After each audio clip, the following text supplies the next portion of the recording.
सभी श्रोताओं को नमस्कार। गो गोरखपुर रेडियो पर मैं कुणाल इस वक्त लेकर आया हूं बात यूपी की। इसमें मैं आपको बताऊंगा यूपी की आज दिन भर की राजनीतिक और सामाजिक गतिविधियों का लेखा जोखा। सबसे पहले बात करते हैं आज दिन भर की सुर्खियों की। उत्तर प्रदेश सरकार ने आउटसोर्स सेवा निगम के गठन को दी मंजूरी।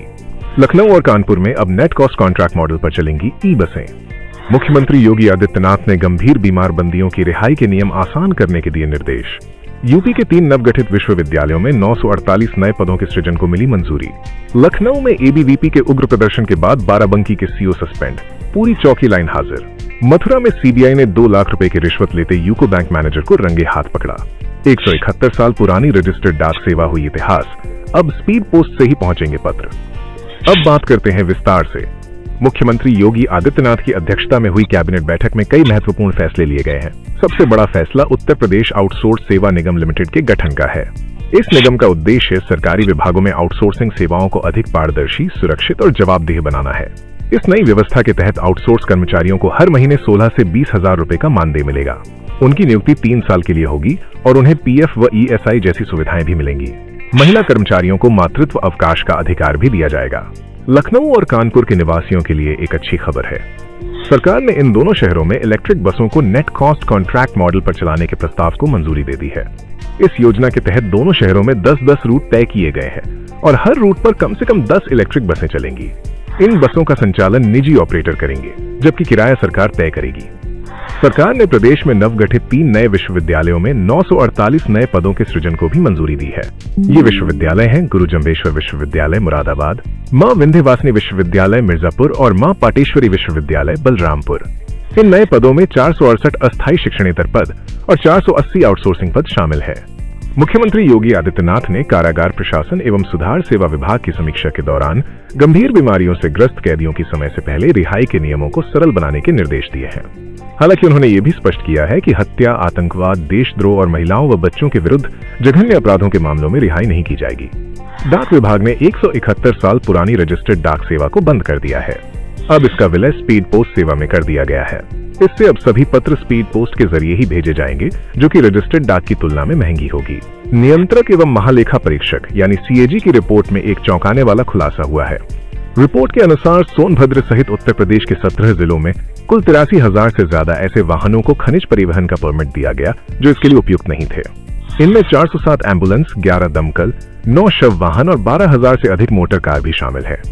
बाराबंकी के रामस्वरूप यूनिवर्सिटी में एलएलबी छात्रों पर हुए लाठीचार्ज के बाद आज लखनऊ में अखिल भारतीय विद्यार्थी परिषद के छात्रों ने विधानसभा का घेराव कर उग्र प्रदर्शन किया। छात्रों का आरोप है कि यूनिवर्सिटी 4 साल से परीक्षा नहीं करा रही है और 2021 में मान्यता खत्म होने के बावजूद छात्रों को प्रवेश दिया जा रहा था। इस घटना पर मुख्यमंत्री योगी आदित्यनाथ ने कड़ी नाराजगी जताई और बाराबंकी के सीओ सिटी हर्षित चौहान को सस्पेंड कर दिया है।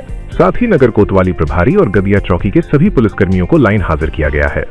लखनऊ की समिट बिल्डिंग स्थित एक बार में हुए मारपीट और बवाल के मामले में पुलिस प्रशासन ने लापरवाही बरतने के आरोप में विभूति खंड थाना प्रभारी और समिट बिल्डिंग चौकी इंचार्ज को सस्पेंड कर दिया है। गाजीपुर में पर्यटन विकास के लिए हुए 7 करोड़ रुपए के गबन मामले में वांछित ठेकेदार आजाद सिंह को ईओडब्ल्यू वाराणसी की टीम ने लखनऊ से गिरफ्तार किया है। ये मामला 2017 से चल रहा था, जिसमें कुल 26 लोगों के खिलाफ एफआईआर दर्ज हुई थी। आगरा में नकली दवा सिंडिकेट के खिलाफ चल रही जांच में अब तक 71 करोड़ रुपए की दवाएं जब्त की गई हैं। जांच में 40 दवा विक्रेता संदिग्ध पाए गए हैं और 5 अन्य गोदाम भी पुलिस के रडार पर हैं।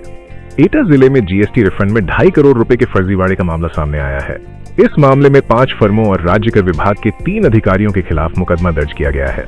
गोरखपुर के एक अस्पताल में भर्ती बीएससी की छात्रा का वार्ड बॉय प्रभाकर ने न्यूड वीडियो बनाया और बैड टच किया। परिवार वालों ने उसे पकड़कर पुलिस को सौंपा और आरोपी के मोबाइल से आपत्तिजनक वीडियो मिलने के बाद उसे हिरासत में ले लिया गया। बीमार छात्रा को परिजन एमआरआई के लिए अस्पताल ले गए थे।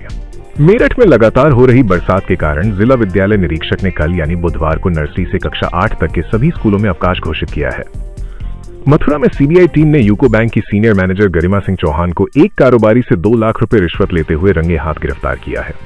आरोपी ने 1 करोड़ रुपए का लोन पास करने के लिए 4 लाख रुपए की कमीशन मांगी थी। वाराणसी के एक मेडिकल कॉलेज के डायरेक्टर डॉक्टर सुदामा पटेल को सैकड़ों छात्रों से फीस और रजिस्ट्रेशन के नाम पर पैसे लेकर फर्जी डिग्री देने के मामले में भगोड़ा घोषित किया गया है। बीएचयू में पोस्ट ग्रेजुएट पाठ्यक्रमों की 2000 से अधिक सीटें खाली रह गई हैं।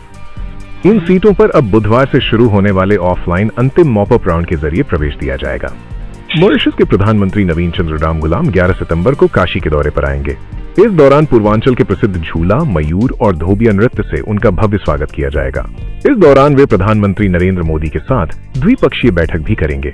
बदायूं में यदु शुगर मिल के प्रबंधन पर किसानों के साथ धोखाधड़ी करने का मामला दर्ज किया गया है। मिल के निदेशक कुणाल यादव, जो कि पूर्व सांसद डीपी यादव के बेटे हैं, समेत 5 लोगों के खिलाफ एफआईआर दर्ज हुई है। देवरिया रेलवे स्टेशन पर आरपीएफ इंस्पेक्टर पर हमला करने वाले फर्जी किन्नरों के एक गिरोह के 7 सदस्यों को गिरफ्तार किया गया है। जालौन के उरई में हुई हिंसा के मुख्य आरोपी माजिद को पुलिस ने गिरफ्तार कर लिया है।